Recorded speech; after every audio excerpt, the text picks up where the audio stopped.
Hi, I'm Kristen, and this is the Simple Handmade Everyday Podcast, where I talk about living a creative, intentional life. I like to chat about quilting, knitting, sometimes cross-stitching, what I'm reading and watching, and a little bit about self-care, productivity, and keeping a cozy, organized home. I've got my cup of tea in hand, so grab yours, and let's settle in for a chat. This is episode 103. Hello, friends. It's been a while. I took a bit of an unintentional break for several reasons, and one of them is that I've got quite a cough still right now, and this will be an experiment as to whether I can get through this recording without dissolving into a coughing fit. But welcome back if this is you're a regular listener, and welcome if you're new. This is July 23rd, 2023, and welcome to summer. Summer finally made it to Southern California. May and June were very cool and overcast, and I'm not really complaining because the heat has hit us, although I feel almost personally guilty about the way the heat wave is hitting the U.S. right now, but where I am, we've got like a high of 90 or something, so it's not bad at all. So I feel for you guys out there that are really battling the heat.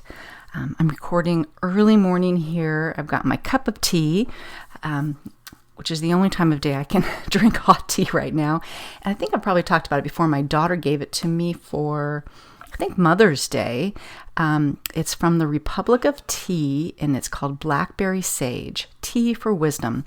It is black tea with, I'm looking for the ingredients, blackberry flavor and sage. And I'm not one for heavily flavored tea, but this is just the right amount of a little something extra to black tea, and I absolutely adore it. So it's been an interesting summer so far. I think I talked to you last at the end of May, where I had just probably come back from a business trip to Massachusetts. And in June, I went for, 9 or 10 days to Stockholm, Sweden. And it was wonderful. The first part of that trip was a business meeting, which was fine. I felt like I had managed my jet lag pretty well, but I had to tell you that it's one thing like when you travel, like when we went to Italy last year, I felt like we managed it pretty well. But like when you're walking and doing things, then it's easy to forget that you're tired or whatever. But when you're sitting in a dark room watching presentations and you're a little jet lagged, it is so easy to get sleepy. So that was a little bit of a struggle for the first few days. Plus the fact that it gets light there I think this probably, it got even more so because we were heading right to the summer solstice while I was there. But it got light at 3:30 a.m. It got dark about 10:30 or 11 p.m. And so the first day, I hadn't really done a really good job of closing up my curtains in my hotel room. And plus there was a huge window in the bathroom when I left the bathroom door open. So I would wake up and it just seemed like it was the middle of the day, and I would just wake up in a panic like, oh my gosh, I've overslept. I've missed the meeting or whatever. And it would be like, no, it's 4 o'clock in the morning. So that took some getting used to. But that was kind of I don't know, I'm glad to have experienced that. We got used to it. So then at the end of the meeting, my husband flew in, and then we had 3 full days in Stockholm. So for the meeting, we were just at a hotel. We were in turns out Stockholm is a series of like 14 major islands, but in reality, there's like 30,000, a bunch of little ones. And the island we were on was pretty cool. It's called Kungsholm, which means King's Home. It's where the city hall is, which is an amazing building. And it was right by, it seemed like a river, but it's an island. So it's really just the ocean. And so, I did lots of walks down there and, got food from these cool food trucks and things like that. But I hadn't really explored Stockholm until my husband came. And so then we were all over the place. So that was really fun. Here's a few of my takeaways about Stockholm is, well, it turns out that there is only really about 6 weeks of summer. And so in these people are trapped in small apartments like 8 months out of the year, from what I understand, from talking to someone who lives in Stockholm. And so the minute the the sun is out and the temperature gets to, reasonable, they are outside all the time. So like on a Monday afternoon at 3 o'clock in the afternoon, this park across from our hotel, there are hundreds of people, and there's all these very cool little beer gardens and little bocce ball places, and these places are packed. So I'm not sure exactly how people are doing their working hours, but they are absolutely packed. The picnic culture, at least the island we were on, very strong. People are just constantly walking down there with their little bags and picnic blankets everywhere. And it was so fun to see. And then when it got to be the weekend, the hundreds of people at this park turned into thousands. I mean, it was insane. And just people outside, just walking all the time. It was just absolutely amazing.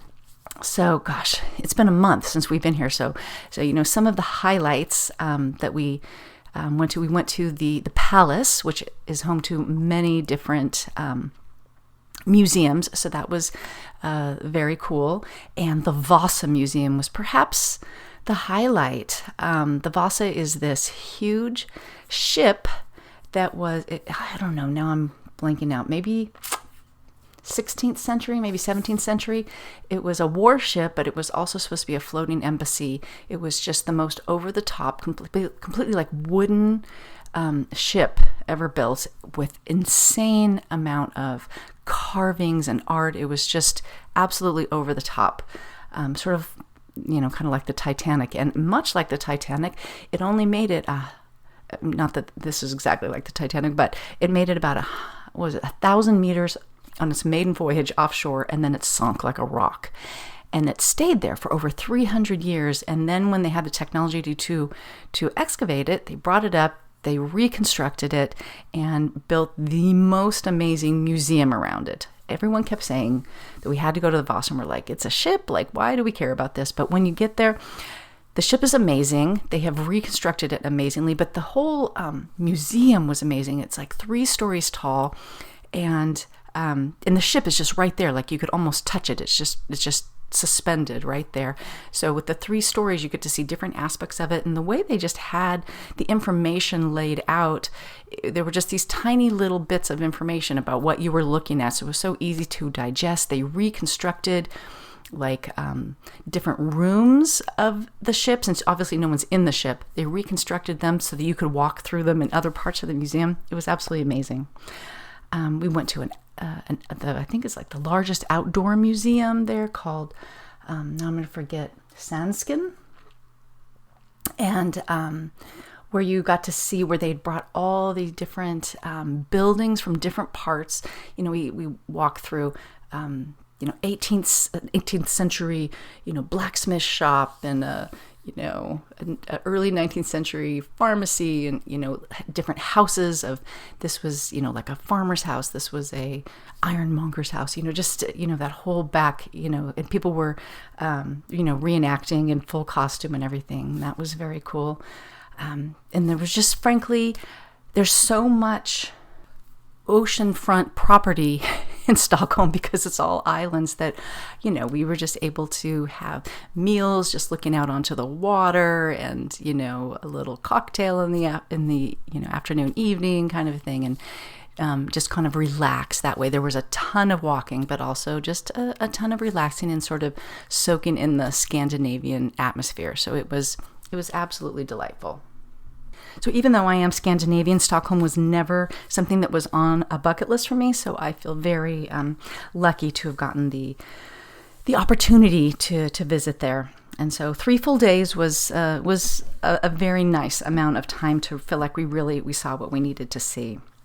So then all of a sudden it was July, and I had some time off around the 4th of July and really dug into doing something with our backyard, so that I felt inspired to be out there this summer. So for, 4 days in a row, I spent 3 hours every morning just weeding, mulching, and then I decided that we need more color.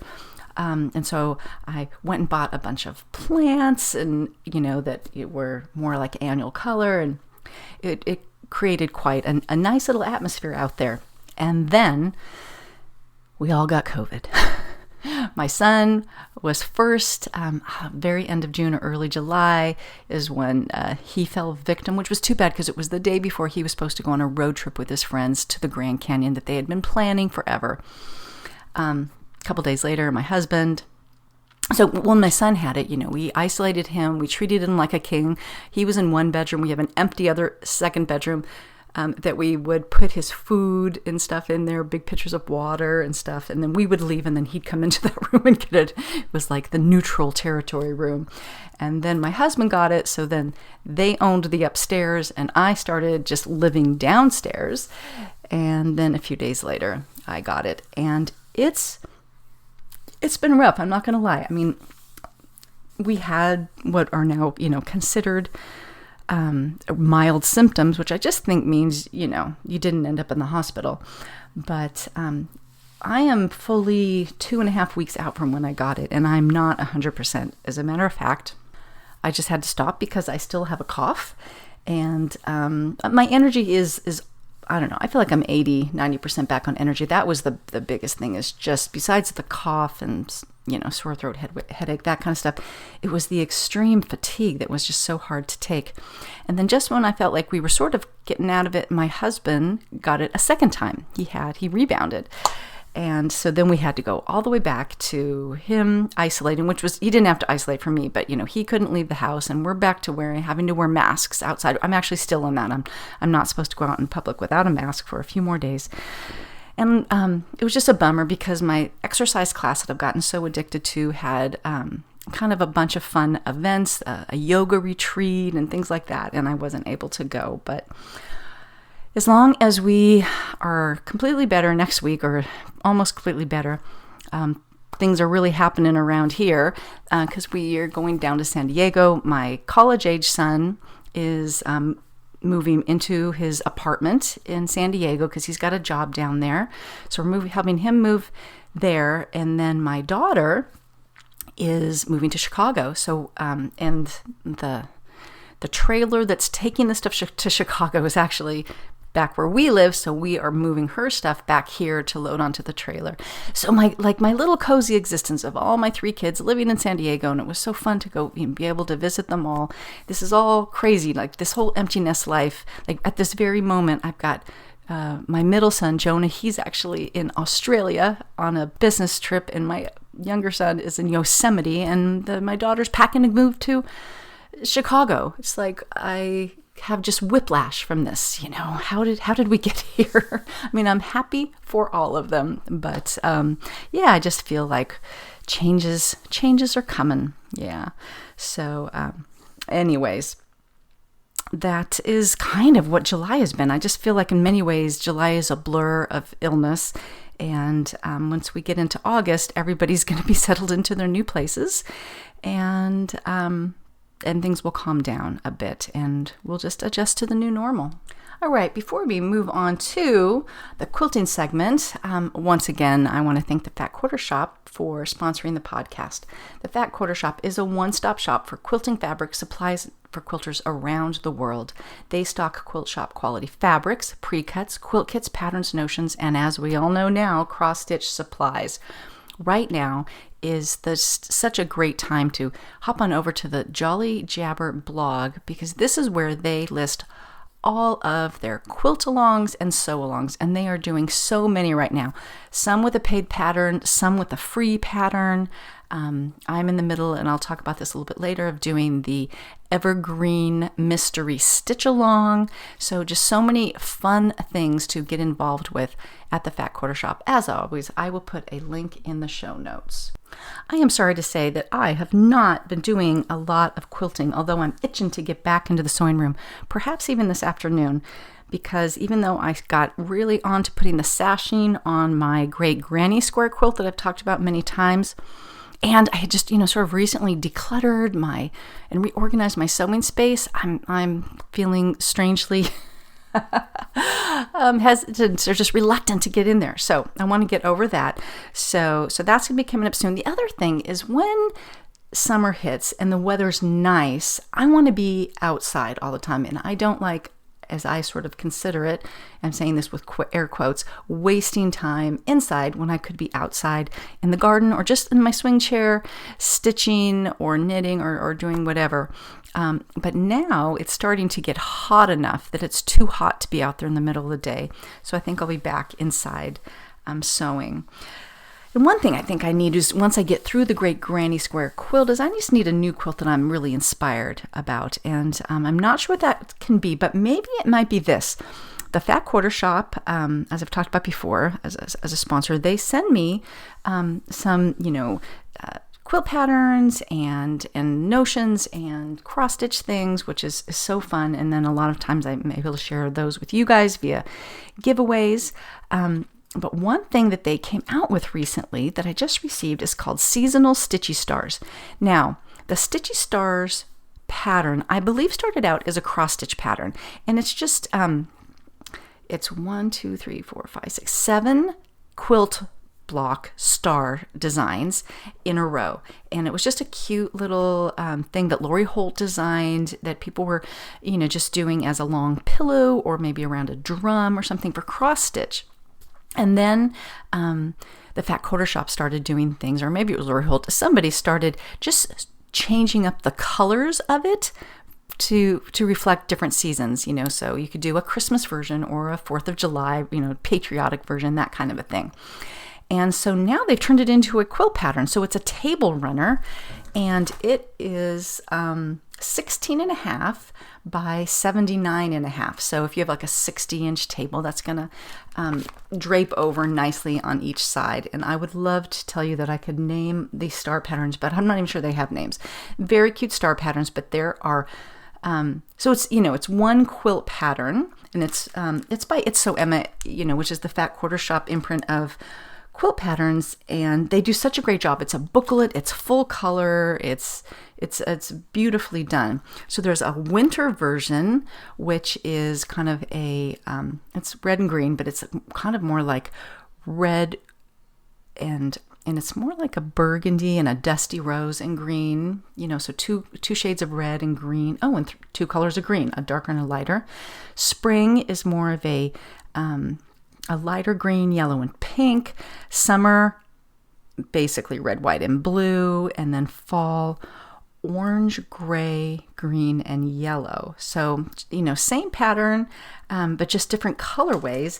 And if you wanted to, you could buy all the fabric from Lori Holt, of course.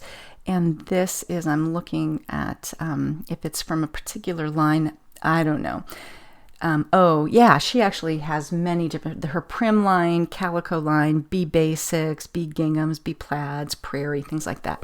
So, but I personally think this would be such a perfect type of pattern to use as a stash buster, because it's you just don't need that much fabric to create any one of these fabric runners. So maybe that would be a fun project to kind of get me back sewing. And these star blocks, they're pretty complicated. Like I don't mean that, and I just mean that in a good way, that they're very interesting to look at. And so, So anyways, that is super cute. The other thing they sent me is, they kind of are into, Fat Quarter Shop is into creating quilt block foundation papers. And I'm not a big foundation an FPP person, but I do appreciate how much easier they make a complicated block. So the new one, I have a 12-inch and a 8-inch version for what is called Vintage Sunburst, and it is a very cool block that looks like it's got kind of triangles sort of fanned out around a center, and they're quite beautiful. So I'll probably be giving those away in a future podcast. And if I still can't quite make myself sit behind the sewing machine, then I have several projects that I could work on while sitting outside or not behind the machine. I have several hand quilting projects that I could work on, and then even a handwork project, a hand piecing project that I started many years ago. So I am missing quilting, but I don't know. Sometimes we just work against our own best interests. What is that about? I have no idea. I have been cross-stitching, however, because that is something that is very easy to do. at night or sitting outside. And my current project is the Fat Quarter Shop Evergreen Mystery Stitch Along. And this is a kind of Christmas in July type thing. And it is just such a super cute pattern with, I think they've released enough for you to know that it's got a Christmas tree and some text that says like merry and bright. And as a person who is, stitching along, I'm actually a week ahead of the pattern release, and I got to tell you that there's a lot of stitching in these patterns. It's just very cute, but there's a lot of just like solid stitching with color changes, so it takes a while. So that has actually been consuming quite a bit of my time. So I've been posting my project, my progress on Instagram if you guys want to go over and check it out. It's very cute. I'm using the classic colorways. Floss that's hand dyed, so you get some more variegation in that. So that's been really pretty. And I'm using, I just used fabric that I had, which is 25 count Lugana in parchment. So it's a little bit more of on the natural side, but lighter.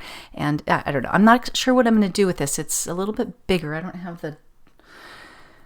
have the measurements with me right now, but maybe I'll make it. Last year when I did this, I turned it into a little pillow that I had just propped up in a bookshelf, and I might do something similar, or maybe I'll frame it and set it, like on a table or something like that for Christmas. So we'll see. That remains to be seen.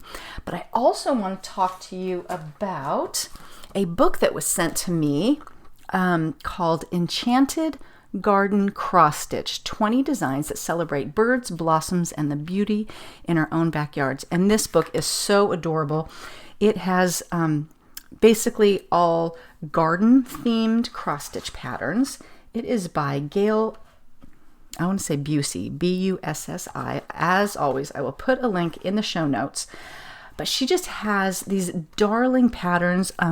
Many of them have some text. Like I just opened up the book to a random page, and there's this very cute one that she just has finished in a hoop with a ribbon on top. So very simply finished. It says, "We all grow better in sunshine and with love." And it has just a little garden and like hollyhocks. Oh, very, very cute. Here's another one that is just so cute. It basically is like an overhead view of a formal garden, and with some text around the edges that says, oregano, chives, thyme, lemon balm, parsley, lavender, and it's very cute. Here is a very cute bee-themed one, which is called Love is the Honey. And it says, "Life is the flower, love is the honey." And it's got 2 bees and an adorable beehive. And then she actually has an herb-infused honey recipe in there. And just like, here's one of a little flower shop. And this one's called Tea in My Garden. And it's more like a long, skinny one. It's got, it says Tea in My Garden. It has a teacup and a cake and then a teapot. I mean, it's just darling. So if you're into cross stitch and you like sort of more botanical themes, I think you would love this book. But if you read like the intro and stuff, she was very inspired by the book The Secret Garden. And so when I was sick, I sat outside in my backyard looking through this book, and it inspired me to go read The Secret Garden. I did a lot of reading while I had COVID, and I reread The Secret Garden, and it was absolutely delightful. We'll talk about that in a little bit. So super sweet. In knitting news, I packed the elementary wrap that I've been working on for, at this point, 2 years as my project when I traveled both to Massachusetts and to Sweden, and did work on it. Mostly, I'm realizing, and it's kind of a bummer, it's a big project at this point because I am about 2/3 of the way through it, so it takes up space in my personal item carry-on. But I do most of my knitting while waiting in the airport. I've realized that, especially with something that big, that I'm conscious of my elbows, and so I don't really do a lot of knitting on the plane, which I should just get over that because there's so much time there. But I am officially on ball of yarn number 3. 3 of 3 balls of yarn. So it took, oh my gosh, I feel like when I would start getting to the end of these balls of yarn, I'd go, okay, like I'll be through this really quickly. And then it would be like a month. I'm still knitting. It's like the never ending ball of yarn. So I'm on ball 3. Maybe this thing will be done for this coming winter, which for us does not really happen until December. So I've still got like 6 months. So that was kind of a fun milestone for me to hit. So I did quite a lot of reading, as I mentioned, when I was sick. And the first book that I picked up was a Liane Moriarty book. So she is this author, Australian, that I love. She wrote What Alice Forgot, which I absolutely love that book. I've read it multiple times. 9 Perfect Strangers, the one that was made into a show, Big Little Lies. So I used to, at some point I had sort of read everything she'd written, and then I kind of forgot about her. So I just from Libby got a book of hers called Apples Never Fall. And it was so good. I really enjoyed it. It was weird. I thought usually when I'm sick, I kind of have a hard time concentrating on reading. But during COVID, reading was better for me than watching TV. My eyes became very light sensitive. And so I didn't actually like watching shows, which is weird for me, as you know, if you know me. Anyways, so Apples Never Fall it's a family story about a family with 4 grown children, and the mother disappears. She just one day disappears, and they're trying to figure out what happened. It is widely assumed that the husband has killed her, and he's acting really weird about it. And you've got these 4 grown kids that are all very different from each other, sort of trying to come together to figure out what happened, but also fighting. There's a lot of family history there. This family, they owned a tennis school. They're all very competitive tennis players, and that really plays into it. And so anyways, I don't want to give too much away, but it was a very enjoyable read. So then, buoyed by that success, I went on and to her book called 3 Wishes. And this was okay. I did not like it as much as Apples Fall. And she's just really about the family stories. It's about the set of triplets. 2 are identical and 1 is fraternal. And at the beginning of the book, it opens with this scene from other people's perspectives of watching these 3 women who were at a restaurant celebrating their birthday with 3 separate birthday cakes, and then, kind of making a spectacle of themselves. And then they get in this really big fight where one of them actually throws a fondue fork at her sister that hits her in the stomach, and she's pregnant. And so it was like crazy. Things were absolutely crazy. And then we basically spend the rest of the book backed up, moving towards that moment to figure out how you've got there. So very tight-knit family, but very dysfunctional. So that was good. And also one of those books where both Apples Never Fall and 3 Wishes, in the style of Liane Moriarty, is that she makes you feel like you have all the information about a situation, and then slowly begins to reveal that things are not what they seem. And that happened in both of those books, which reminded me very much of an author that I used to read all the time called Marian Keyes. And she's an Irish writer, kind of in, like, if you like Maeve Binchy, you will like Marian Keyes. And so I was reminded of her and went looking on Libby for what has she written lately? What can I get right now? And I ended up with a book called The Woman Who Stole My Life, and I did it as an audiobook. And I really enjoyed about the first half of it, or maybe 3/4, 2/3, and then I just could not wait for it to be over. But I did listen to it all the way through and was satisfied with how it ended. The premise here, And this isn't giving anything away because of the way it's written. So it starts out in the present where this woman, I can't even remember her name right now. Stella, you know that she has been a successful author. She's now trying to write a second book, and her life is just kind of crap. She's getting a divorce. She's got no inspiration to write a book. She's broke. Her kids are off the rails.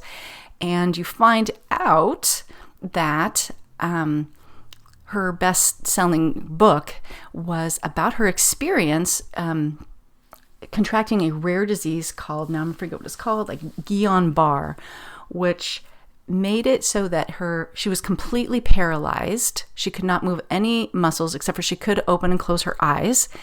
And it's this rare disease that like strips this layer off of your nerves. It's a real thing. And then she, because the book starts out in real time, that she does get over this. So that's always good information to have. But it kind of walks you through when she contracted this and what her life was like for months and months of laying in a hospital. And the book that she wrote was called One Blink at a Time, because that's all she could do to communicate was to blink. And so that was all like very interesting, and again, things are kind of slowly revealed, but then at some point I was just like, where is this going? Like I already know her life is crap now, and I know how she got there, like where is this going to go? So I bumped the speed up to 1.5 speed and got through the end, and it did end satisfactorily, but I was a little disappointed that it lost my attention, but it did remind me that I do love Marian Keyes, and I'm going to go see what else she has written. I also read my first Ellie Griffiths book. Now, Ellie Griffiths is a mystery writer, and I think she first came to my attention because Diane in Denmark from the YouTube channel, she loves her. And I had trouble finding Ellie Griffith books in real life, like at a library here, but I was able to get one on Libby, and it was actually her first book, and it was called The Stranger Diaries. And it has this protagonist that I think she wrote 2 books about her, and then she switched over to a new protagonist called Ruth Galloway, and I think that is her more successful series. So I haven't read a Ruth Galloway book yet, but The Stranger Diaries was good. It's about a woman who teaches at a school. It's kind of like a dark academia theme. So she teaches English at this private school in England, and her best friend is murdered. She's a fellow teacher. And again, things sort of slowly revealed, everyone's a suspect kind of situation. And it was good. It was just, so if you like mysteries, I'm now on the Ellie Griffiths train. I'm always happy to discover a new mystery author, because I do love that. I also, as I said, read The Secret Garden, which was right after I'd just done a whole lot of gardening. I was sick at this point, but I was so glad that I had put the effort into the backyard, because being outside was, a way to get out of this house where people were isolating and life was not so fun. And it just makes you appreciate gardens so much to see a garden come to life from a child's perspective. And the last book I want to talk about, I actually just finished this morning, although I skimmed this heavily. It's a nonfiction book called Momfluenced by Sarah Peterson, and it is all about the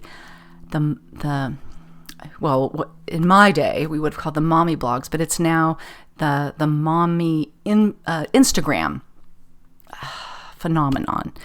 And it was a very interesting read. The author admits very much to being momfluenced, that she has her favorite, mom Instagram accounts where people have just created these, this vignettes of their life where they're all, wearing their hand knitted sweaters and their, white clear countertops or beautiful messes, curated messes of hand-dyed yarn and children in, little linen pinafores kind of a thing.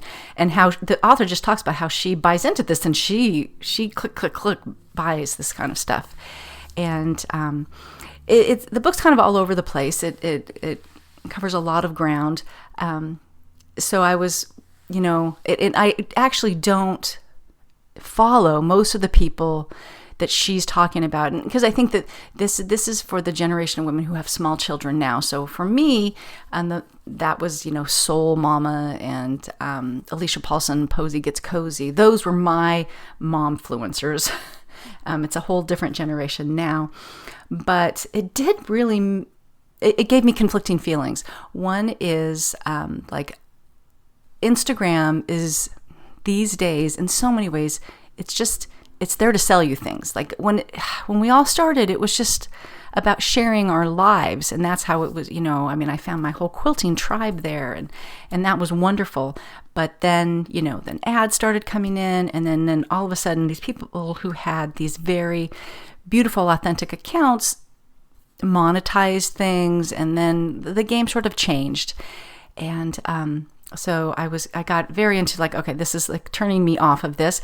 And then the other side of the coin is there are a lot of women out there who are really trying to supplement their family's income in the margins of them being home with their children. So why are we being negative about that? Like, this is a way that, in the same way that an ad is pretend, yes, these accounts are semi-pretend. Nobody's really living these beautiful lives the way they are portrayed, but it is a way for these women to make a living. So why are we, shaming them for that? So there's like a lot of like, I felt I'm sort of emotionally all over the place. It did make me go through my Instagram account. And if you go to your profile into following, there's a little section called least interacted with, and these are the accounts that you are least interacted with. And I went through, and I was following hundreds of people, right? And I unfollowed so many people. I'm like, I don't even know who you are, and I am very sensitive to any Instagram account that gives me a negative feeling, like, oh, I just unfollow. Like, I've got no space for that. And I'm really trying to be off Instagram more and more. Yeah. So anyways, it was a crazy ride through Momfluenced, and I did start kind of, reading quickly and skimming as I had a hard time believing that she had so much to say on this subject, but it was very interesting. So if you want to kind of examine your own feelings about how you interact with social media and how it influences the things that you buy and the way you feel about the way you mother or the way you keep house, things like that, it's maybe something good to examine. Speaking of which, this morning, so as I have cleared out a bunch of people that either Instagram's not showing me or that I don't really care about, new accounts that I followed years ago are starting to show up. I'm like, oh my gosh, I forgot about you. And one of them is Yarnstorm, which is by Jane Brockett. And it was funny that it came up because during COVID, I pulled out, because looking at screens hurt my eyes, I was pulling out real books, and I pulled out The Gentle Art of Domesticity, which is just like one of my all-time favorite books. And at this point, I've read it so many times, I was just kind of flipping through for inspiration. And her style is not at all my style. She's way more K-facet, bright, colorful, all over the place, maximalist, and that's not me, but I do appreciate it. And so anyways, she was sort of on my mind, and then she posted on Instagram that she doesn't do her blog Yarnstorm anymore, but she's turned it into a Substack newsletter, which is free. And so I clicked over and just had the greatest time this morning out on the patio with a cup of coffee, reading through all these old posts. And the post from today, I guess it comes out on Sundays for your sort of leisurely Sunday reading, is it's called Coming Home, and it's about her trip to Sweden. Her son, apparently, so in Yarnstorm, she's got these twins, Tom and Alice, I think, and Tom is now married to a Swedish girl, like how everyone's kids are growing up. So she went to this place about an hour away from Stockholm, and she feels like she just should have been born Swedish, and so all the pictures were beautiful, and then so it was a very fun post to read, or newsletter to read. And then she introduced me to the art of Carl Larsson, with two S's, Larsson. He was a Swedish artist, and I cannot even tell you how his art speaks to me. They're all like domestic interiors, which is what Jane Brockett is all about. But they're all just very Swedish, with lots of geraniums and rocking chairs and red houses. And I immediately got on the library app and I ordered 2 books, requested 2 books of the artwork of Carl Larsson to peruse. So I was very excited about that. So that was just like a fun thing that happened this morning. All right, let's move on to TV and movies. I actually watched a couple movies, including A Man Called Otto, which is based on a book called A Man Called Ove. I'm assuming they just didn't like that name. It's a book I've been meaning to read for 10 years, or I don't know, some amount of time. Someone's going to call me out, and it's not that old, but I've been wanting to read the book, kind of realized I was probably never going to, so went ahead and watched the movie. It stars Tom Hanks as a cranky old man who's a widower, and he is very seriously contemplating suicide when a family moves in across the street from him and they need help. And so he sort of interrupts his plans to go help them. And then how his friendship and interaction with this family kind of is life-changing. Meanwhile, you are being sort of fed tidbits about his history on that street and his life and how he gets to where he is as a cranky old man. So highly recommend A Man Called Otto. We tried to watch the new Avatar. I enjoyed the original Avatar movie. I kind of came to it late. I don't think we saw it. No, we didn't see it in the theater. And I know that the new one came out, and he, I think, filmed like 3 of them at the same time. So he's got, these are going to be coming out for a while. And I think my youngest son went and saw it in the theater when it came out and was like, yeah, it's not that great. It's not that great. We couldn't get through it. So do not recommend it. Also, if you haven't seen the original Avatar recently, I felt like I am not picking up where the other one left off. Like I have a lot of questions here. So that was a little disappointing. Speaking of movies, are you going to see the Barbie movie? I have no plans. I don't know why everyone wants to see this movie.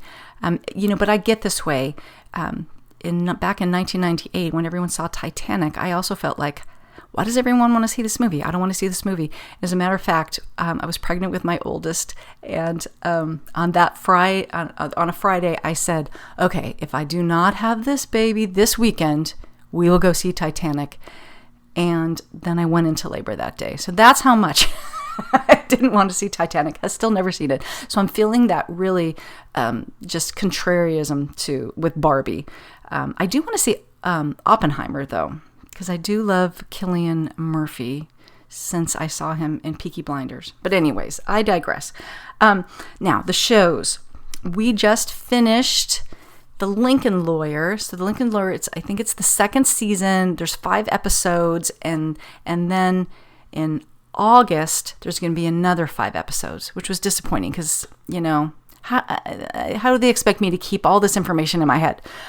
But I do love The Lincoln Lawyer. It is based on a series of books by Michael Connelly. I've talked about it before. He's a lawyer. He's called The Lincoln Lawyer because he likes to work out of his car. That has been a fun show. The show we watched when with my son while he was here is True Detective. Now, this is not a new show, and we went back to the first season, which has Woody Harrelson and Matthew McConaughey as the 2 detectives. And this show was phenomenal. It was very graphic from a violence perspective, and I'll warn you, there were some sex scenes that were a little awkward when you're watching with your kid. I would jokingly like close his eyes, put my hands over his eyes, or we would fast forward because I'm just not going there. But it's the acting with Matthew McConaughey and Woody Harrelson. They are absolutely phenomenal, and the makeup jobs they did, because there's flashbacks to about 15 years before and current, and man, you really just buy that they were young and now they're old, and so that was very good. The other show, so these are shows I'm watching with my husband. Jack Ryan. Love Jack Ryan. Have the hardest time following the plot lines for these things. They are very complicated. My husband and I we're like constantly going back and forth, like reiterating what's happening so that we both understand. And we're just like, oh my God, it's like we're not even smart enough to watch this show. The plots are very confusing. We're going to actually watch the last episode tonight. I'm enjoying this season more than last season. Last season, I felt like we were totally lost. This one, I feel like we're tracking much better. So that's on Amazon Prime. Now, for my shows that, my own personal time hanging out on Acorn or the PBS app, I finished Happy Valley. That show was phenomenal. So if you have Acorn, and you could watch it, all the seasons, like 3 seasons right in a row, that would be, like, I feel like going back and starting it over. But Happy Valley is anything but a happy show. It's very grisly, but it's so good. And this last season, I think all the way through, it's got, I think his name's James Norton. I hope that's right. He is Sydney. He's the actor that played Sydney from Grantchester, the hunky redheaded vicar / detective from many years ago. And he is absolutely the opposite horrible rapist killer character in Happy Valley, and he's amazing. So that is an amazing, I highly recommend that show. When I was sick, I was looking for something to watch, and I was struggling with it and realized there was a new season of Grantchester. Now, it's been a different vicar for many years now, but I think it's season 8. And so when I went back to watch it, I'm like, I don't think I've watched this for a few years. So I went back to season 7, and I probably should go back to season 6. But I watched season 7 and season 8. And I'm glad I went back to season 7 because significant things happened in that season that would have been real spoilers if I'd started at season 8. But yeah, the last 2 seasons of Grantchester, which I watch on the PBS app, were very good. So highly recommend that. Also on Acorn, they fed up to me, or served up to me, Winter Solstice. Now, if you've been around for a while, you know that I love this book, Winter Solstice by Rosamunde Pilcher. I read it almost every year at Christmas time. Well, it turns out they made it into a show like, 20 years ago. Or as we would have called it then, a mini-series. And I struggled, I struggled with whether to watch it because in my head, the characters, what they look like, what the house, what the town looks like, it's very firmly implanted in my imagination. And I was afraid if I watched it, those new images would, override the ones that I had created for myself. But I did it anyways. And the thing is that the show, which I think Rosamunde Pilcher kind of worked on, it was so different that it's just like a whole different thing. So that's the good news, but it's also the bad news because they changed it so much. First of all, the characters are just, like, in my opinion, badly cast from who I have in my head. And I actually screenshotted Elfrida and Oscar, the 2 main characters, and sent it to my friend Frances and said, this is Elfrida and Oscar. Because we were discussing how we have very different visions of the character of Oscar. But when I sent her that, she's like, no, that is absolutely all wrong. And if you've read the book, I think many of you have, so, we've got Carrie and Lucy who come to the house. And Lucy is Carrie's niece. In this scenario, it's her sister, which is just so wrong. And the house is wrong. The town is wrong. Everything is wrong. It was a very mediocre show. So I did watch it. Of course, I watched it all the way through. And it was like, And it just, it was wrong. But then it turns out that they made something called Summer Solstice. So they took this, it must have done pretty well when it came out because, and it says that Rosamunde Pilcher worked on it, but she never wrote a book, I don't believe, called Summer Solstice that continued the story. Now, I wish to the depths of my heart she had written a book, Summer Solstice, because after how Winter Solstice ended, I would love to have known what happened the next year. But at this point, we've just really gone off the rails from anything to do with the original book, and I could not get through that one. So, I don't know, just it's kind of interesting. All right, my voice and my energy are starting to flag here, so I just want to finish up with a couple tiny little homemaking things that I have discovered. So the first one is a while back, our pepper grinder from that my friend gave me, I don't know, for our wedding or something, kind of fell apart. It was actually during COVID, and it was so funny. One night we were on a walk, and I said, I feel like we need to talk about something no one's mentioning, and that is the pepper grinder is basically breaking peppercorns in half. And that is all it's doing anymore. And no, we're not even acknowledging this. And my son Jonah was like, I know, I've been meaning to say something too. So anyways, I was on the search for a good pepper grinder. Went to my normal recommender Facebook pages and things like that. Bought one that was not good. Yeah, it's hard to find a good pepper grinder. It's weird. So about this time, this company called Peppermate had approached me and said, would you like to be an affiliate for us? And I was like, well, send me a pepper grinder and we'll talk about it.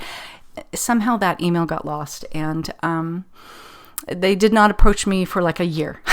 But they finally did and said, oh yeah, we'd love to send you one. And so they sent me the Peppermate pepper grinder, which you can buy on Amazon. I'll put a link in the show notes.